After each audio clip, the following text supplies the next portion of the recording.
दुकान फंबे इनी अदुदगी वारी खरदी खंगले थोइबा चनगी मचे इबेमगी मनाक्ता चतुना वारी कया सानिंखी इनी अदुद ओनसिंदुना चलुखिगे हाइरमलगा महाक दुकान अदुदगी थोरकले नुमित अदुमसु हौख्रे मथंगी नोंगानबगा चन खोइदा थोइबा लाक्लमी चनगी मसे इबेमसु मांगोल अदुद फमदुना लेरमी थोंगाल अदोमदा नुपा अमा चंगकलिबदो मांगोल द फमलिबा इबेमना उरमी अमुक फावबु उखिद्रिबा नुपा अमना अकोइबा अदुबु मुन्ना मुन्ना येंगदुना चंगलकलिबा अदु उबदा इबेमना तपना कना थोइबा तपना चंगक्तुना इचे आई चंगी मरुपने हाइबा अदुदा मचे इबेमदो थोइबाबु हराव हराव कौसिली लाओ लाओ सिदा फमुसे असी हाइदुना फमनबा अमा थारमी थोइबसु मांगोंदा काखलक्तुना मोरा अदुदा फमथै इबुंगो नंगबु करी लमदगिनो इचे एई थंगनाबु खुलसिदगिने मिंगना थोइबा कवे चनगी मसेदो थोइबाबु उबदा मपी इरा चिलक्तुना मखोन निकना वा खर हाइरे इबुंगो नंगी मरुपतुसु ngasi phawba hingduna leiramlabadi mahaksu na khoigumna chawrani leisabi pharani ko asi haiduna ibema kape thoiba kari haigani khangda tamina phamli ibema de makha amuk tare mi singse othokna su phatkidre kari su khangjadraba inawa dabo mi hat thina hat bikhida इचे इबे मचन नंग इचे बुआरोगनु को इचे ना नंगी लमन नोंगमदी सोइदना सिंगकनी थोइबा मचेबु थेमजिन बिरे इचे iso चनगी वारी पुंबा तारे अदुना इचे आइखोइ तुमिना लेसिन बदी फरोय चनगी थवाइना ngasisu lairamlenda chatana ngasisu mafam asida leiri iche wahai asi tabada ibe madingak pana loikre thoibana wari pumbali rakle changa maga thengna khiba namidang khuding phone da wari sakhiba magi mamangda thokraba thodo khuding mak mache ibe madali rakle ibe maso ngak pana loikre ite aina ngasi lakshari basa jangi thawai na penbina ba magi apambado pangthokpa ipame hojikso mafam asida janbo ina kaubada ma soidina egi imangsa thorakani ibunga nangna hairi basibo asengbrane asengmani je andude ibunga nangne inaw nupi bo amukta ko machi egi imangda inaw do bo amukta uhallo koire machi aina inaw ki nushira basaktham do ukidaba asamna machi ibe mana hairakpa asida thoibana chanbu kauраklami chan nang mafam aswai de leirabadi ai ki mangda thorojan chansu kauriba adu taraba mali sumang matol aduda milu pirang sinthaduna ningam da mityeng yengduna tumi leptuna leirami law isida wari pumbaliraro ibung aidi makhoi kananasu uba phangdi ibung na hakktane anduga idi mafam asidagi hena changbasu yadi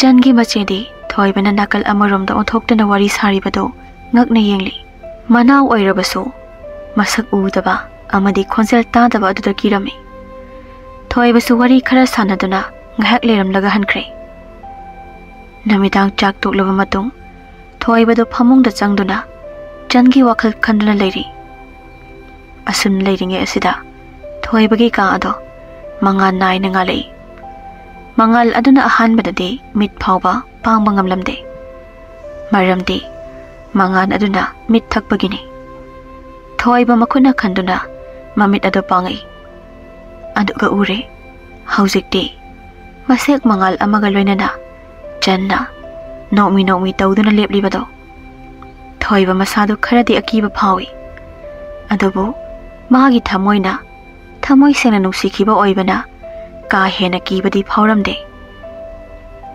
नंगाइतना चनबु यंगजरी चनसु थोइबाबु ताइबंग मी ओइरबसु माबु थमोइ सेना नुसिबिबा दो खंगबना थोइबाबसु नुसिख्रबनी मिलुदा पिरांग इहौना थोइबदा ममित अदुना ततु ततु यंगजरी अदुगा थोइबदा वफम खरा हाइरी दादा ऐ चलनी नंग ऐबुदी वारोगनो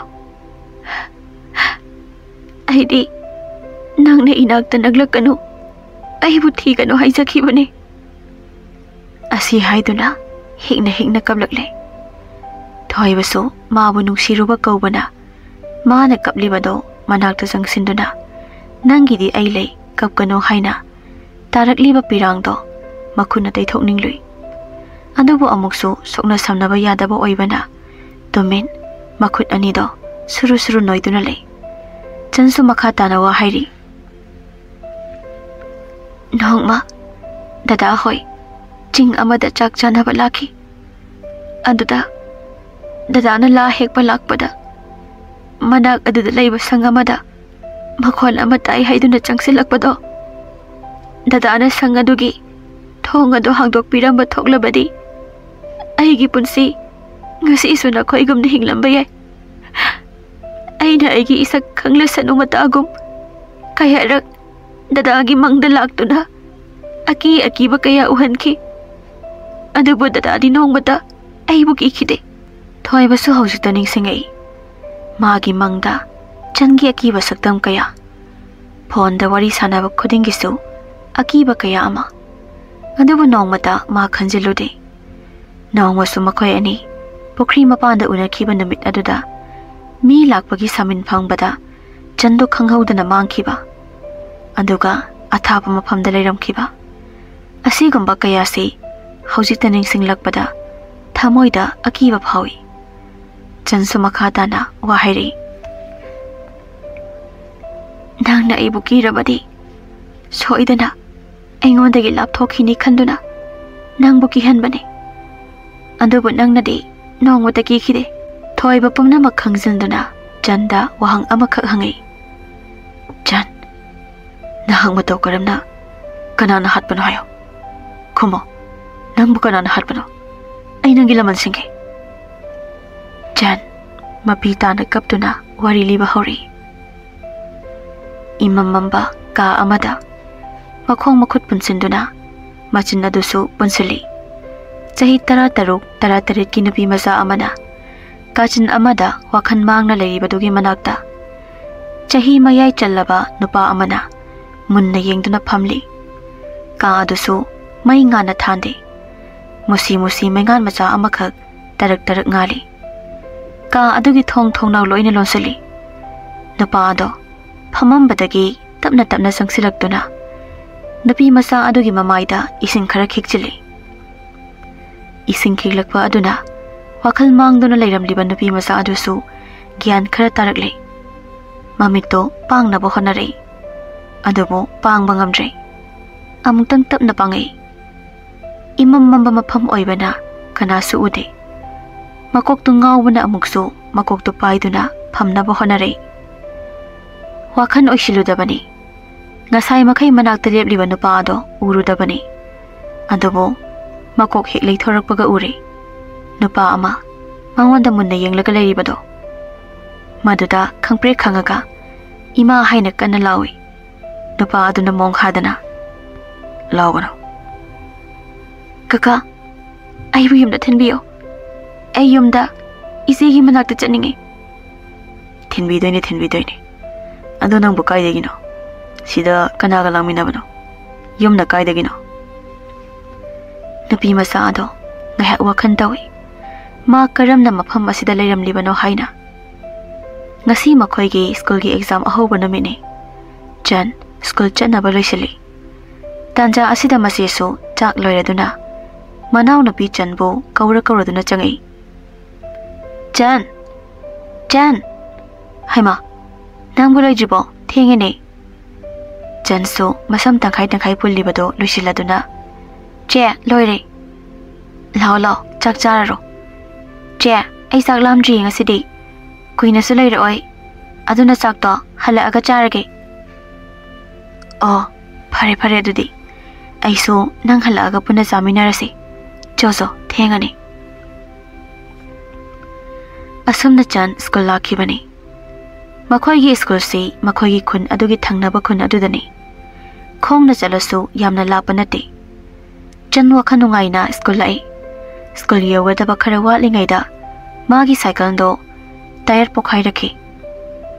Khara chalaga lambi mapalda cycle workshop ama leibaduda insinduna cycle do semali. Workshop to bunapa aduna ibema nangi cycle se hojikti pharak takhini. Hore nang halaga loroko. Chando exam ki pungdi tasilak tawrabani. Aduna kuina lainingdre. Yamna sulapdre. Khongna adum chatlagi haina khalli. Workshop mapu aduda. Hai kaka. Horendi soidina loibiramuko. Adu haidina mahak asum school tamna lai. Mama nabi amata laabadi nungai ganida khanduna. Maning handuna yenglaga chali. Tanja sida okto amalai. Chandagi khara hangana thauraba okto do. Maning amu halaga driver aduna makukli thoraktuna. Abe, nang school thendribo. Pung se phaniyam tarini nangbo. Chan haifeti nupa aduda yengi. Adubo exam ki pung tasilakpa adudadi maha okto thoba nupa aduda yengaga. Kaka, pung buke atarage. Pung nipan tagadore. Lao thengi. Ai noi school phawraga chatoribani. Asumna hairakpa adudadi Janso thengsilakpa aduda kakhalai. Kaka, aido aikhoi school phawdang yausage. Pung nipanda exam hawdini nangaroye. Okto thawba nupa aduso hoi haiduna magi okto ado start tawarduna thawba hore. School yawgadaba khara watlingaida leiba chingya aduda okto driver aduna magi okto ado ching lambi aduda thawgalei. Adumna tawrakpa adudadi chandu pakhalei. Kaka, kaino karomdana thawrisibo lambi onare aikhoi school di somdana tiye. Nupa ado wa ama phawba ngangdakhai. Magi gari thawbam thokpa adum thawi. Chansu kijaraktuna gari daki chongtharage khali. Adubo amu kijai. Makhut aniduna gari aduda kanna su pairi. Machindagi wa ngangba su lepte. Gari khamo kaka. Nupa aduna gari do sum tharakpana. Sangtap macha amagi manakta gari adu khami. Gari he khambaga chando khonglabi adomda kanna chenthaki. Nupa aduna amuk sutanai. Chanda sor thabe honduna kanna cheli. Adubama pakhatpai heman khibana cheli bado karomdano khangkhidre. Mongsong amada tumin masadu tasinduna phamli. Nupa adusu chanbu koithi thiri. Nanthokhrabadi mahakna khallibasi ningo thungaroi khali. Ngaiha koithi thi. Kona thangda mongsong marakta masa thak niklaga tumin tasilaga leiribado nupa adusu tapna changaktuna magi khongragi phuri khawdagi romana dulok thoraktuna korafama da metlaga tapna changi. Aduga maninglomdagi nupi masa adugi manatonda thamai. Adum tawrakpaduda chandi hanadagi khara kiraga leibaga masado khangpre khangna ima haina amuk lauramlaga mamito tapna usin khirami. Chandu haujikti khangle. Magi manak leiba nupado ngasai mabu purakhiba nupa adune haiba. Mahak haujik wakhan tarakpada masado kibanasu thakthangni.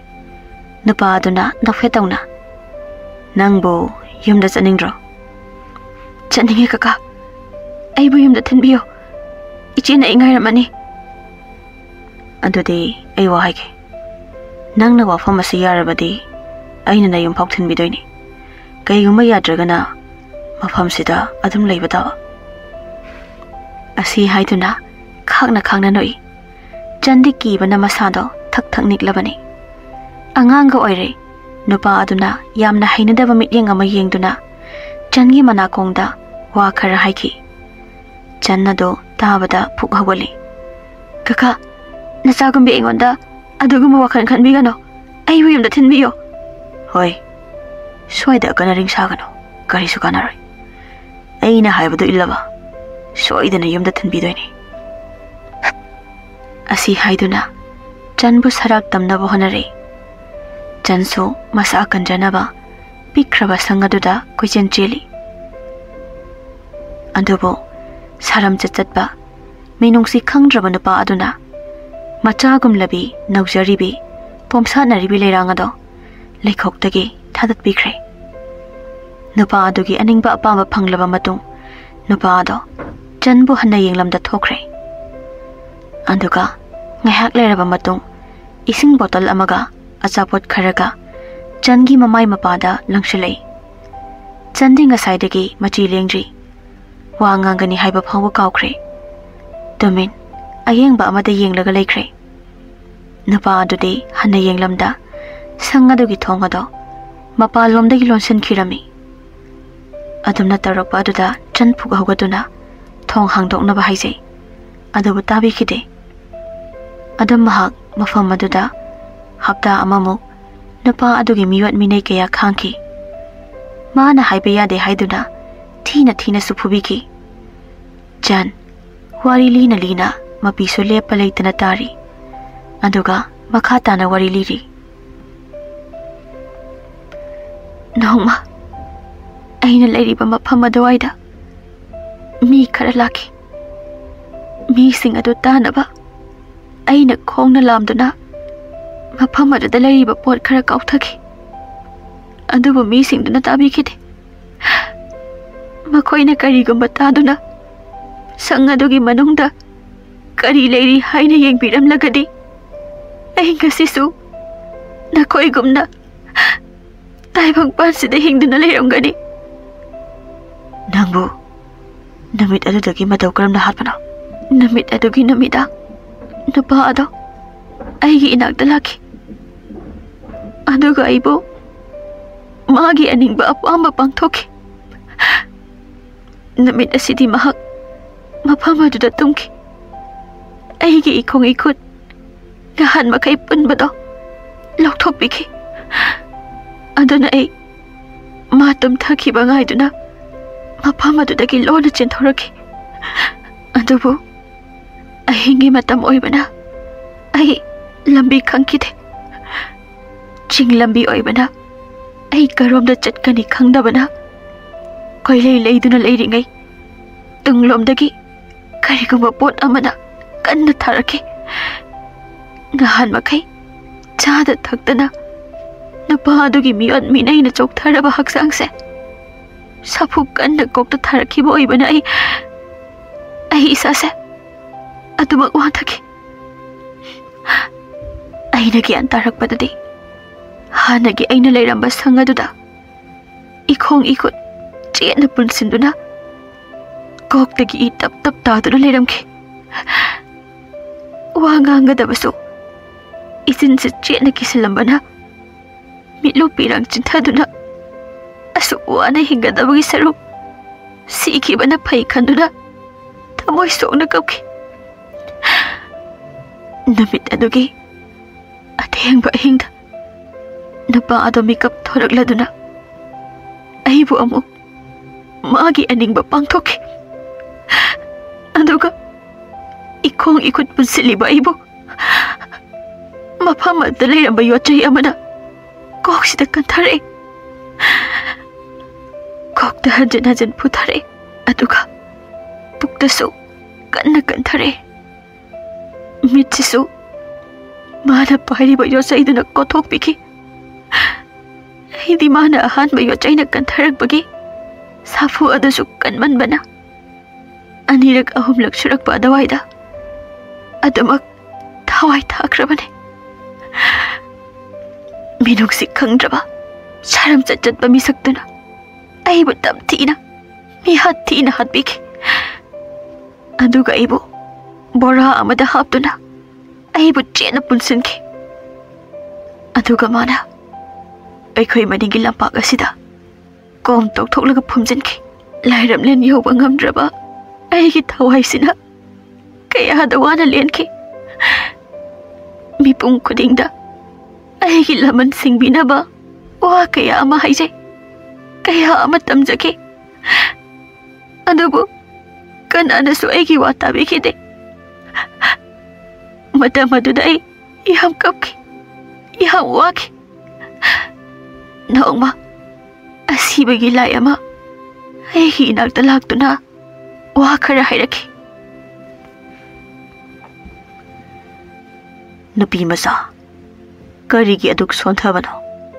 ꯋꯥꯒꯅꯣ꯫ ꯉꯁꯤꯗꯒꯤ ꯆꯍꯤ ꯈꯔ ꯑꯁꯤꯗ ꯅꯪꯒꯤ ꯋꯥ ꯇꯥꯕꯤꯅꯕ ꯀꯅꯥꯒꯨꯝꯕ ꯑꯃ ꯂꯥꯛꯈꯤꯒꯅꯤ꯫ ꯃꯤꯁꯛ ꯑꯗꯣ ꯅꯪ ꯉꯥꯏꯈꯣ꯫ ꯃꯇꯝ ꯑꯗꯨꯗ ꯅꯪꯅ ꯇꯧꯒꯦ ꯈꯜꯂꯤꯕ ꯈꯨꯗꯤꯡꯃꯛ ꯄꯥꯡꯊꯣꯛꯄ ꯉꯝꯒꯅꯤ꯫ ꯑꯗꯨꯒ ꯋꯥꯐꯝ ꯑꯃꯅ, ꯃꯤꯑꯣꯏ ꯑꯗꯨꯅ ꯅꯪꯒꯤ ꯑꯁꯦꯡꯕ ꯋꯥꯔꯤ ꯈꯪꯈꯤꯕ ꯅꯨꯃꯤꯠ ꯑꯗꯨꯗꯒꯤ ꯃꯍꯥꯛꯅ ꯅꯪꯕꯨ ꯎꯕ ꯐꯪꯂꯔꯣꯏ꯫ ꯑꯗꯨꯅ ꯅꯪꯒꯤ ꯋꯥꯔꯤꯗꯣ ꯃꯤꯁꯛ ꯑꯗꯨꯗ ꯈꯪꯍꯟꯕ ꯌꯥꯗꯦ꯫ ꯅꯪꯒꯤ ꯅꯊꯧ ꯂꯣꯏꯔꯕ ꯃꯇꯨꯡ ꯅꯪꯅ ꯍꯥꯏꯗꯣꯛꯀꯗꯕꯅꯤ꯫ ꯑꯁꯤ ꯍꯥꯏꯔꯝꯗꯨꯅ ꯏꯁꯣꯔ ꯑꯗꯨ ꯃꯥꯡꯈ꯭ꯔꯦ꯫ ꯑꯗꯨꯗꯒꯤ ꯅꯨꯃꯤꯠ ꯈꯨꯗꯤꯡꯒꯤ ꯑꯩ ꯂꯝꯕꯤ ꯁꯣꯔꯣꯛꯇ ꯂꯩꯈꯤ꯫ ꯃꯤ ꯇꯤꯟꯕ ꯃꯐꯝ ꯈꯨꯗꯤꯡ ꯆꯪꯗꯨꯅ ꯑꯩꯕꯨ ꯎꯕ ꯃꯤꯑꯣꯏ ꯑꯗꯨ ꯉꯥꯏꯈꯤ꯫ ꯃꯔꯛ ꯑꯁꯤꯗꯁꯨ ꯑꯩꯕꯨ ꯍꯥꯠꯈꯤꯕ ꯃꯤꯁꯛ ꯑꯗꯨꯒꯤ ꯃꯅꯥꯛ ꯆꯠꯇꯨꯅ ꯃꯥꯕꯨ ꯍꯥꯠꯅꯕ ꯀꯌꯥ ꯑꯩꯅ ꯍꯣꯠꯅꯈꯤ꯫ ꯑꯗꯨꯕꯨ ꯃꯍꯥꯛꯇꯤ ꯑꯃꯥꯏꯕ ꯇꯥꯟꯅꯗꯨꯅ ꯑꯩꯅ ꯃꯉꯣꯟꯗ ꯀꯔꯤꯁꯨ ꯇꯧꯕ ꯉꯝꯗꯅꯕ ꯖꯟꯇ꯭ꯔ ꯁꯤꯔꯝꯈꯤ꯫ ꯑꯗꯨꯅ ꯑꯩꯒꯤ ꯊꯋꯥꯏꯅ ꯉꯁꯤꯁꯨ ꯃꯥꯒꯤ ꯃꯊꯛꯇ ꯂꯃꯟ ꯈꯨꯝꯕ ꯉꯝꯗ꯭ꯔꯤ꯫ ꯑꯁꯤ ꯍꯥꯏꯗꯨꯅ ꯆꯟꯅꯗꯣ ꯍꯤꯛ ꯂꯥꯎꯅ ꯀꯞꯂꯤ꯫ ꯊꯣꯏꯕꯁꯨ ꯉꯁꯥꯏ ꯃꯈꯩ ꯋꯥꯔꯤ ꯇꯥꯔꯝꯕꯅꯤ꯫ ꯆꯟꯅ ꯀꯞꯄꯛꯄ ꯑꯁꯤꯗ ꯅꯨꯡꯉꯥꯏꯇꯅ ꯌꯦꯡꯗꯨꯅ ꯊꯦꯝꯖꯤꯟ ꯋꯥꯍꯩ ꯑꯣꯏꯅ ꯇꯞꯅ ꯍꯥꯏꯔꯛꯂꯤ꯫ ꯁꯤꯡꯒꯅꯤ, ꯑꯩꯅ ꯅꯪꯒꯤ ꯂꯃꯟ ꯁꯤꯡꯒꯅꯤ꯫ ꯆꯟ ꯀꯞꯂꯝꯕꯗꯨ ꯇꯣꯛꯇꯨꯅ ꯃꯈꯥ ꯇꯥꯅ ꯋꯥ ꯑꯃꯨꯛ ꯍꯥꯏꯔꯛꯏ꯫ ꯍꯧꯖꯤꯛꯇꯤ ꯃꯄꯨ ꯃꯍꯥꯛꯅꯁꯨ ꯑꯩꯕꯨ ꯆꯥꯟꯕꯤꯔꯦ꯫ ꯃꯤꯁꯤꯡꯅ ꯑꯩꯕꯨ ꯎꯕ ꯐꯪꯂꯒꯅꯤ꯫ ꯃꯤ ꯑꯃꯒꯤ ꯍꯛꯆꯥꯡꯗ ꯆꯪꯕꯁꯨ ꯌꯥꯔꯒꯅꯤ꯫ ꯑꯩ ꯗꯗꯥꯒꯤ ꯃꯐꯝꯗ ꯀꯔꯤꯒꯨꯝꯕ ꯑꯃ ꯅꯤꯖꯒꯦ, ꯃꯗꯨ ꯌꯥꯕꯤꯌꯨ꯫ ꯍꯥꯏꯌꯣ, ꯅꯪꯒꯤ ꯑꯄꯥꯝꯕ꯫ ꯑꯩ ꯗꯗꯥꯒꯤ ꯍꯛꯆꯥꯡꯗ ꯆꯪꯗꯨꯅ ꯃꯥꯕꯨ ꯄꯦꯟꯅ ꯂꯃꯟ ꯈꯨꯝꯖꯒꯦ꯫ ꯗꯗꯥ, ꯑꯩꯕꯨ ꯅꯨꯡꯁꯤꯔꯕꯗꯤ ꯑꯌꯥꯕ ꯄꯤꯕꯤꯌꯨ꯫ ꯊꯣꯏꯕꯁꯨ ꯆꯟꯕꯨ ꯊꯃꯣꯏ ꯁꯦꯡꯅ ꯅꯨꯡꯁꯤꯔꯨꯕ ꯑꯣꯏꯕꯅ ꯆꯟꯅ ꯍꯥꯏꯔꯤꯕ ꯈꯨꯗꯤꯡ ꯌꯥꯔꯦ꯫ ꯆꯟꯒꯤ ꯊꯋꯥꯏ ꯑꯗꯨꯅ ꯊꯃꯣꯏ ꯁꯣꯛꯅ ꯍꯥꯏꯖꯕ ꯑꯗꯨꯗ ꯊꯣꯏꯕꯁꯨ ꯍꯣꯏ ꯍꯥꯏꯗꯨꯅ ꯌꯥꯔꯦ꯫ ꯆꯟꯒꯤ ꯊꯋꯥꯏ ꯆꯪꯂꯕ ꯊꯣꯏꯕꯗꯣ ꯃꯐꯝ ꯑꯃꯗ ꯂꯥꯛꯂꯦ꯫ ꯏꯃꯝ ꯃꯝꯕ ꯂꯝꯄꯥꯛ ꯑꯃꯗ ꯅꯨꯄꯥ ꯈꯔ ꯐꯝꯂꯤ꯫ ꯐꯅꯗꯤ ꯀꯨꯏꯔꯕꯅꯤ ꯃꯈꯣꯏꯅ ꯉꯁꯥꯏ ꯃꯈꯩ ꯂꯝꯄꯥꯛ ꯑꯗꯨꯗ ꯐꯝꯂꯤꯕꯗꯣ꯫ ꯃꯈꯣꯏ ꯃꯁꯦꯟ ꯑꯃꯨꯛꯁꯨ ꯋꯥ ꯅꯣꯏ, ꯑꯃꯨꯛꯁꯨ ꯃꯨꯔꯨꯝ ꯋꯥꯔꯤ ꯑꯃꯨꯛ ꯁꯥꯟꯅꯔꯤ꯫ ꯃꯈꯣꯏ ꯄꯨꯝꯅꯃꯛ ꯃꯇꯝ ꯑꯁꯤꯒꯤ ꯃꯆꯤꯟ ꯇꯨꯝꯈꯠꯂꯛꯂꯤꯕ ꯊꯤꯀꯥꯗꯥꯔ ꯉꯥꯛꯇꯅꯤ꯫ ꯃꯌꯥꯝ ꯃꯔꯛꯇꯒꯤ ꯅꯨꯄꯥ ꯑꯃꯅ ꯃꯔꯣꯟ ꯐꯥꯏꯔꯤ ꯋꯥ ꯈꯔ ꯍꯥꯏꯔꯤ꯫ ꯏꯇꯥꯎ, ꯍꯟꯗꯛꯀꯤ ꯊꯕꯛꯁꯤꯗꯤ ꯑꯩ ꯑꯣꯏꯅ ꯄꯥꯏꯔꯒꯦ꯫ ꯑꯩꯅ ꯈꯪꯅ ꯏꯇꯥꯎꯒꯤ ꯁꯤꯌꯥꯔ ꯈꯥꯏꯖꯔꯛꯀꯦ꯫ ꯑꯁ ꯏꯇꯥꯎ, ꯅꯪꯁꯨ ꯑꯇꯩ ꯍꯥꯏꯔꯛꯇꯧ ꯃꯥꯜꯂꯨꯔꯦ꯫ ꯑꯗꯨꯒꯗꯤ ꯑꯁꯦꯡꯕꯅꯤ ꯏꯇꯥꯎ, ꯑꯗꯨꯒꯤ ꯄ꯭ꯔꯣꯖꯦꯛꯇꯣ ꯑꯩꯅ ꯑꯣꯏꯅ ꯄꯥꯏꯔꯒꯦ꯫ ꯏꯇꯥꯎ, ꯑꯇꯩ ꯑꯣꯏꯔꯗꯤ ꯑꯩꯁꯨ ꯌꯦꯁ ꯍꯥꯏꯗꯧꯕ꯫ ꯑꯗꯨꯒꯤ ꯄ꯭ꯔꯣꯖꯦꯛꯇꯨꯃꯗꯤ ꯏꯇꯥꯎꯅ ꯄꯥꯏꯔꯅꯨ꯫ ꯃꯐꯝ ꯑꯗꯣ ꯑꯩꯅ ꯃꯇꯝ ꯀꯨꯏꯅꯗꯒꯤ ꯈꯟꯖꯔꯛꯄꯅꯤ꯫ ꯑꯗꯨꯅ ꯏꯇꯥꯎ, ꯑꯇꯣꯞꯄ ꯃꯐꯝꯗ ꯄꯤꯔꯒꯦ꯫ ꯁꯤꯃꯗꯤ ꯌꯥꯔꯔꯣꯏ꯫ ꯍꯦꯔꯥ ꯏꯇꯥꯎ, ꯑꯇꯣꯞꯄ ꯃꯐꯝꯗꯤ ꯑꯩ ꯄꯥꯝꯗꯦ꯫ ꯍꯧꯖꯤꯛꯀꯤ ꯃꯐꯝ ꯑꯗꯨꯋꯥꯏꯗ ꯑꯩꯅ ꯊꯕꯛ ꯑꯃ ꯇꯧꯒꯦ ꯈꯜꯂꯛꯏꯁꯦ ꯀꯨꯏꯔꯦ꯫ ꯑꯗꯨ ꯏꯇꯥꯎꯗꯒꯤ ꯑꯩꯅ ꯄꯥꯏꯔꯒꯦ ꯍꯥꯏꯕꯅꯤ꯫ ꯑꯇꯣꯞꯄꯃꯐꯝꯒꯤ ꯑꯣꯏꯔꯗꯤ ꯑꯩ ꯀꯔꯤꯁꯨ ꯍꯥꯏꯔꯔꯣꯏ꯫ ꯏꯇꯥꯎ, ꯅꯪ ꯁꯥꯎꯔꯅꯨ꯫ ꯑꯩꯁꯨ ꯃꯐꯝ ꯑꯗꯨꯋꯥꯏꯗꯣ ꯃꯇꯝ ꯀꯨꯏꯅꯗꯒꯤꯅꯦ ꯑꯩꯅ ꯑꯃꯨꯛꯇ ꯄꯥꯏꯔꯕꯗꯤ ꯈꯜꯂꯛꯏꯁꯦ ꯐꯅ ꯌꯥꯝ ꯀꯨꯏꯔꯕꯅꯤ꯫ ꯉꯁꯥꯏ ꯃꯈꯩ ꯃꯃꯥꯟꯅꯕ ꯑꯗꯨꯒꯤ ꯊꯕꯛ ꯃꯐꯝ ꯑꯗꯨ ꯃꯥ ꯂꯧꯔꯒꯦ ꯍꯥꯏꯅ ꯃꯔꯩ ꯀꯟꯅ ꯌꯦꯠꯂꯤꯕ ꯅꯨꯄꯥ ꯑꯗꯨ ꯑꯇꯩ ꯀꯅꯥꯁꯨ ꯅꯠꯇꯦ, ꯃꯇꯝꯁꯤꯒꯤ ꯌꯪ ꯂꯥꯎꯅ ꯐꯥꯎꯒꯠꯂꯛꯂꯤꯕ ꯊꯤꯀꯥꯗꯥꯔ ꯔꯥꯕꯩ꯫ ꯔꯥꯕꯩ ꯍꯥꯏꯔꯤꯕ ꯃꯤꯁꯛ ꯑꯁꯤ ꯊꯤꯀꯥ ꯇꯧꯕꯗ ꯅꯠꯇꯅ ꯑꯔꯥꯟꯕ ꯃꯑꯣꯡꯗ ꯊꯕꯛ ꯀꯌꯥ ꯑꯃꯁꯨ ꯇꯧꯏ꯫ ꯑꯁꯨꯝꯅ ꯃꯔꯩ ꯌꯦꯠꯅꯔꯤꯉꯩ ꯊꯣꯏꯕ ꯑꯃꯗꯤ ꯆꯟꯁꯨ ꯃꯐꯝ ꯑꯗꯨ ꯌꯧꯁꯤꯜꯂꯛꯂꯦ꯫ ꯑꯗꯨꯒ ꯆꯟꯒꯤ ꯃꯍꯩ ꯇꯧꯗꯨꯅ ꯊꯣꯏꯕꯕꯨ ꯃꯄꯥꯡꯒꯜ ꯀꯜꯍꯜꯂꯝꯃꯤ꯫ ꯑꯗꯨꯒ ꯃꯐꯝ ꯑꯗꯣ ꯑꯀꯟꯕ ꯅꯨꯡꯁꯤꯠꯁꯨ ꯁꯤꯠꯆꯤꯜꯂꯝꯃꯤ꯫ ꯅꯨꯡꯁꯤꯠ ꯀꯟꯅ ꯁꯤꯜꯂꯛꯄ ꯑꯗꯨꯗ ꯐꯝꯗꯨꯅ ꯂꯩꯔꯝꯕ ꯄꯨꯝꯅꯃꯛ ꯃꯥꯏꯀꯩ ꯈꯪꯗ ꯍꯧꯒꯠꯅꯗꯨꯅ ꯆꯦꯟꯅꯈꯤꯔꯝꯃꯤ꯫ ꯔꯥꯕꯩꯁꯨ ꯃꯥꯏꯀꯩ ꯑꯃꯔꯣꯝꯗ ꯆꯦꯜꯂꯛꯂꯝꯃꯤ꯫ ꯃꯐꯝ ꯑꯗꯨ ꯌꯧꯔꯕꯗ ꯔꯥꯕꯩ ꯁꯣꯔ ꯁꯥꯡꯅ ꯍꯣꯟꯗꯨꯅ ꯐꯝꯊꯩ꯫ ꯑꯗꯨꯒ ꯃꯍꯥꯛꯅ ꯃꯃꯥꯏ ꯅꯣꯛꯈꯠꯂꯛꯄꯗ ꯃꯥꯒꯤ ꯃꯃꯥꯡꯗ ꯀꯅꯥꯒꯨꯝꯕ ꯃꯤꯁꯛ ꯑꯃ ꯂꯦꯞꯂꯤꯕꯗꯨ ꯃꯌꯦꯛ ꯁꯦꯡꯗ꯭ꯔꯕꯁꯨ ꯃꯤ ꯑꯃ ꯂꯩ ꯍꯥꯏꯕꯗꯤ ꯈꯪꯏ꯫ ꯑꯗꯨꯅ ꯃꯥꯒꯤ ꯃꯔꯨꯞꯁꯤꯡ ꯑꯗꯨꯒꯤ ꯃꯔꯛꯇꯒꯤ ꯑꯃ ꯑꯣꯏꯔꯝꯒꯅꯤ ꯈꯜꯂꯤ꯫ "ꯏꯇꯥ, ꯅꯪꯁꯨ ꯆꯦꯜꯂꯛꯂꯤꯕ꯭ꯔꯣ? ꯂꯥꯛꯑꯣ, ꯁꯤꯗ ꯉꯥꯏꯍꯥꯛ ꯐꯝꯁꯦ, ꯑꯗꯨꯒ ꯉꯥꯏꯍꯥꯛ ꯂꯩꯔꯒ ꯑꯃꯨꯛ ꯍꯜꯂꯁꯤ." ꯂꯦꯞꯂꯤꯕ ꯃꯃꯤ ꯑꯗꯨ ꯇꯞꯅ ꯋꯥꯗꯤ ꯉꯥꯡꯗ ꯃꯥꯒꯤ ꯃꯅꯥꯛꯇ ꯆꯪꯉꯛꯇꯨꯅ ꯐꯝꯊꯔꯛꯏ꯫ ꯔꯥꯕꯩꯗꯤ ꯋꯥ ꯃꯈꯥ ꯇꯥꯅ ꯉꯥꯡꯂꯤ꯫ "ꯀꯔꯤ ꯅꯨꯡꯁꯤꯅꯣ ꯈꯪꯗꯦ, ꯑꯗꯨꯛ ꯌꯥꯝ ꯀꯟꯕꯗꯣ ꯏꯃꯥꯅ ꯄꯣꯛꯄꯗꯩ ꯑꯃꯨꯛꯐꯥꯎ ꯊꯦꯡꯅꯗ꯭ꯔꯤ, ꯉꯁꯤꯅ ꯑꯍꯥꯟꯕꯅꯤ." ꯑꯁꯤ ꯍꯥꯏꯗꯨꯅ ꯔꯥꯕꯩ ꯃꯥꯒꯤ ꯃꯅꯥꯛꯇ ꯐꯝꯂꯤꯕ ꯃꯥꯒꯤ ꯃꯔꯨꯞ ꯑꯗꯨꯗ ꯌꯦꯡꯉꯛꯏ꯫ ꯑꯗꯨꯕꯨ ꯂꯩꯔꯝꯂꯤꯕ ꯃꯤꯁꯛꯇꯨ ꯎꯕꯗ ꯈꯪꯄ꯭ꯔꯦꯛ ꯈꯪꯅ "ꯏꯃꯥ, ꯀꯅꯥꯅꯣ? ꯅꯪ ꯀꯅꯥꯅꯣ? ꯍꯥꯏꯌꯣ!" ꯑꯁꯤ ꯍꯥꯏꯗꯨꯅ ꯔꯥꯕꯩ ꯈꯪꯆꯣꯡ ꯆꯣꯡꯊꯣꯛꯏ꯫ ꯑꯗꯨꯒ ꯃꯁꯥꯗꯨ ꯂꯣꯡꯅ ꯇꯥꯏ꯫ ꯅꯨꯄꯤ ꯑꯗꯨꯅ ꯅꯣꯛꯇꯨꯅ ꯀꯔꯦꯝꯅꯕꯒꯨꯝ, "ꯑꯩ ꯈꯪꯗ꯭ꯔꯕꯣ? ꯀꯔꯤꯒꯤ ꯑꯩꯕꯨ ꯎꯕꯗ ꯀꯤꯔꯤꯕꯅꯣ?" ꯔꯥꯕꯩ ꯁꯛꯐꯝ ꯑꯗꯨ ꯌꯦꯡꯕ ꯉꯝꯗ꯭ꯔꯦ꯫ ꯃꯃꯥꯏ ꯃꯃꯤꯠ ꯏꯅ ꯄꯨꯡꯉꯥꯡꯉꯥꯡ, ꯏ ꯊꯥꯡꯗ꯭ꯔꯕ ꯀꯨꯆꯨ, ꯃꯃꯤꯠ ꯅꯥꯃꯁꯨ ꯆꯣꯡꯊꯣꯔꯛꯇꯨꯅ ꯌꯥꯟꯊꯔꯤ꯫ ꯅꯨꯄꯤ ꯑꯗꯨꯗꯤ ꯃꯥꯒꯤ ꯃꯅꯥꯛꯇ ꯁꯟ ꯁꯥꯗꯨꯅ ꯅꯣꯛ ꯅꯣꯛꯇꯨꯅ ꯆꯪꯁꯤꯜꯂꯛꯏ꯫ "ꯂꯥꯛꯑꯣ, ꯑꯩꯅꯦ, ꯂꯥꯛꯑꯣ, ꯂꯥꯛꯑꯣ."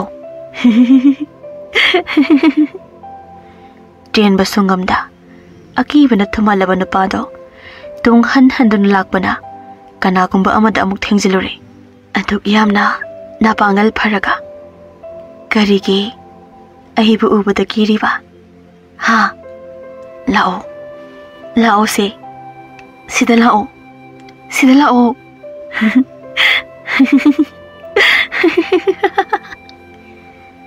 "ꯅꯪ ꯀꯅꯥꯅꯣ? ꯀꯔꯤꯒꯤꯅꯣ ꯑꯩꯕꯨ ꯀꯤꯍꯜꯂꯤꯕ? ꯅꯪ ꯀꯅꯥꯅꯣ?" "ꯍꯥ? ꯑꯩꯗꯤ ꯅꯪꯕꯨ ꯀꯤꯍꯟꯈꯤꯕ ꯂꯩꯇꯦꯅ, ꯂꯩꯇꯦ꯫ ꯑꯩꯗꯤ ꯀꯅꯥꯕꯨꯁꯨ ꯀꯤꯍꯟꯈꯤꯕ."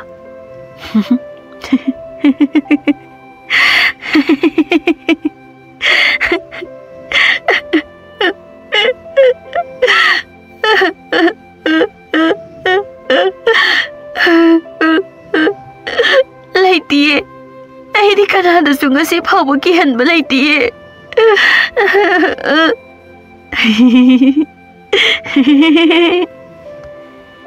ꯅꯨꯄꯤ ꯑꯗꯨꯅ ꯑꯃꯨꯛ ꯅꯣꯛ ꯑꯃꯨꯛ ꯀꯞ ꯇꯧꯗꯨꯅ ꯋꯥ ꯀꯌꯥ ꯉꯥꯡꯂꯤꯗꯨ ꯔꯥꯕꯩ ꯀꯤꯕꯅꯁꯨ ꯂꯣꯏꯔꯦ꯫ ꯀꯔꯤ ꯇꯧꯁꯤꯒꯦ ꯈꯟꯗꯨꯅ ꯑꯀꯣꯏꯕ ꯑꯗꯨ ꯌꯦꯡꯉꯛꯄꯗ ꯃꯅꯥꯛ ꯅꯛꯄ ꯑꯗꯨꯋꯥꯏꯗ ꯑꯀꯪꯕ ꯎ ꯃꯁꯥ ꯑꯃ ꯇꯥꯔꯤꯕꯗꯨ ꯍꯦꯛ ꯎꯔꯨꯔꯦ꯫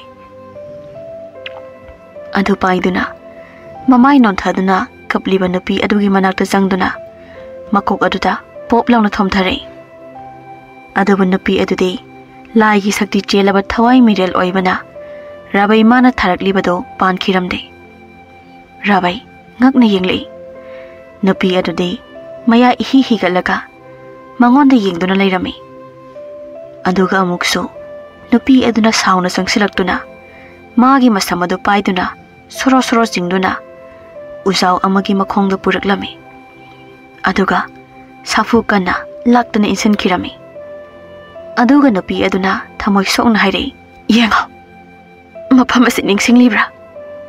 ꯑꯩ ꯑꯁꯤꯅ ꯀꯅꯥ ꯑꯣꯏꯔꯝꯒꯅꯤ ꯍꯥꯏꯕ ꯅꯪ ꯅꯤꯡꯁꯤꯡꯕ꯭ꯔꯥ? ꯅꯤꯡꯁꯤꯡꯕ꯭ꯔꯥ ꯌꯦꯡꯉꯣ." ꯑꯁꯤ ꯍꯥꯏꯗꯨꯅ ꯑꯃꯨꯛꯀꯁꯨ ꯅꯨꯄꯤ ꯑꯗꯨꯅ ꯃꯈꯣꯡ ꯈꯣꯡꯄꯥꯛꯅ ꯀꯥꯎꯔꯛꯂꯝꯃꯤ꯫ ꯍꯧꯖꯤꯛꯇ ꯈꯪꯂꯦ ꯔꯥꯕꯩ ꯃꯥꯒꯤ ꯃꯥꯡꯗ ꯂꯩꯔꯤꯕ ꯅꯨꯄꯤ ꯑꯁꯤ ꯃꯇꯝ ꯑꯃꯗ ꯃꯥꯅ ꯃꯤꯍꯥꯠ ꯊꯤꯅ ꯍꯥꯠꯈꯤꯕ ꯅꯨꯄꯤ ꯑꯗꯨꯅꯤ ꯍꯥꯏꯕ꯫ ꯑꯗꯨꯅ ꯃꯈꯨꯠ ꯂꯣꯟꯅꯗꯨꯅ ꯍꯥꯏꯖꯔꯛꯏ, "ꯑꯩꯕꯨ ꯑꯃꯨꯛꯇ ꯀꯟꯕꯤꯌꯨ, ꯑꯩ ꯁꯣꯏꯈ꯭ꯔꯦ, ꯑꯩꯕꯨ ꯑꯃꯨꯛꯇ ꯀꯟꯕꯤꯌꯨ." "ꯅꯪꯕꯨ ꯀꯟꯕꯤꯕ?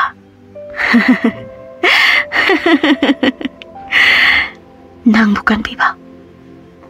ꯑꯩꯅ ꯃꯇꯝꯗꯨꯗ ꯑꯩꯒꯤ ꯊꯋꯥꯏꯗꯗꯤ ꯀꯟꯕꯤꯌꯨ ꯍꯥꯏꯖꯈꯤꯕ ꯃꯇꯝ ꯑꯗꯨꯗ ꯅꯪꯅ ꯑꯩꯕꯨ ꯃꯤꯅꯨꯡꯁꯤ ꯃꯆꯦꯠ ꯑꯃ ꯐꯥꯎꯕ ꯐꯥꯎꯗꯕ ꯃꯈꯩ ꯑꯗꯨꯛ ꯃꯤꯅꯨꯡꯁꯤ ꯂꯩꯇꯅ नचागुमलबा अइबु होटनाइदुना मिहात थीना हातपिखिबा नत्रा अदुगा हौजिकना नंगबु कनबिबा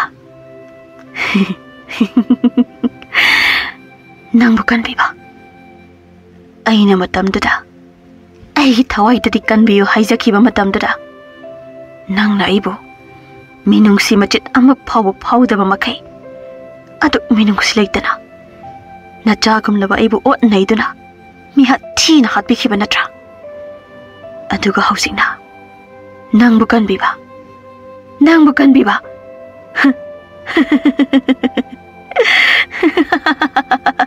असी हाइदुना अमुकसु नुपा अदुगी मखाजाइदा खुपांगना थाजिलमी नुपा अदुदी युगा ngaure अदुगा चन्ना थवाई ओइबना मखुत हलुबा सुंगमदा वाना खांगली महक असी मसु खंगी ngasi ase mahak hinglaroi haiba aduna mahak aroiba oina amuktang nupi asida lale haina haijarami ai lankre ai bu amuktang apiyo ai matung amuk hana tawjaroi asaw bana phathaba ngamdraba chando ngasidi masa pumba maina chakpagum omsinduna leiramba khudingmak phudorakle nupa adugi makhong nama paiduna soro soro jingduna mabu phungkiba mafam adumaktada purakle aduga mafam ada magi mahai sejinaduna kom amuk tawthorakle aduga nupa ada hingna phumjinna bohonare adubu matang asida nupa aduda mahakna sokpa thengba yaramde jan kaptuna asibagi lai mapu mahakpu kauduna kapai he asibagi lai mi phatta asibu karigino aina sokpa thengba yadriba asibo nupi masa nahak kaurabra nahak asiba thawai amani haibase nahak na tawge khankhiba thabak khodimak nahak ka loina duna lagliba nupa aduda pangthok halo asiba thawai amana taibang panbada leiriba taibang mi kanabusu aranba maongda khak tawge khangano kadai nupa adudi asawbana henman khibana chan thoiba yauri haiba phawba ningsing ludri thoiba sunakan amaromda lambi lamhangna duna leirami adubo asilai aduna makhoi gi mamangda purakle aduga nupa ado hatlo haiduna thoiba da hairi thoiba amuk phawba mihat mipun tawraktabana ahanbadadi nupa adubo hatpa ngamlamde adubu channa mapi tana kaptuna leiribadu ubada kana amata hana yengludana nupa adugi magak samado kodrok launa lekthokirami haujikti nupa adugi asiba hakjangdo chanbu phumkiba mafam aduda makhongna kaukthaki aduga mahaksu mafam aduda wakhan mangna takhirami thoibagi mataw aduda chandu pakhatjai ta thoiba kaina nanu toriba se hawalo yamda chalase hawalo se ta thoiba hawalo waruga noibema mahak karisu tawroi ngasidagi nangi thabak loirabanina nahaksu asi lebakta chatlagadabani aduga wakhan mangduna leiba mahaksu ngasidagi nangi wakhan kawbo oirasanu taibang mi oiba makhoiga asiba kanagasu khak yuban mari thamba yaroi asi haiduna asi lai aduna thoibabu mahaki mayumda magi phamungda tumhallami aduga changi thawai aduga asi lai aduga su laire pak chatnaba tawrami adubu chan aroiba oina thoibabu mamit kuptana yengduna ta thoiba nanga sidagi aigi wakhan kahoroko aisuna khoigum hingba miyoiba oiramlabadi nang ai punsi leipun semamgadabani adubu ta thoiba aidi laibak thibi oirubana punsi lambi thongale mathangi mapok haibuduna leiramlabadi nang ai thengrasiko ta thoiba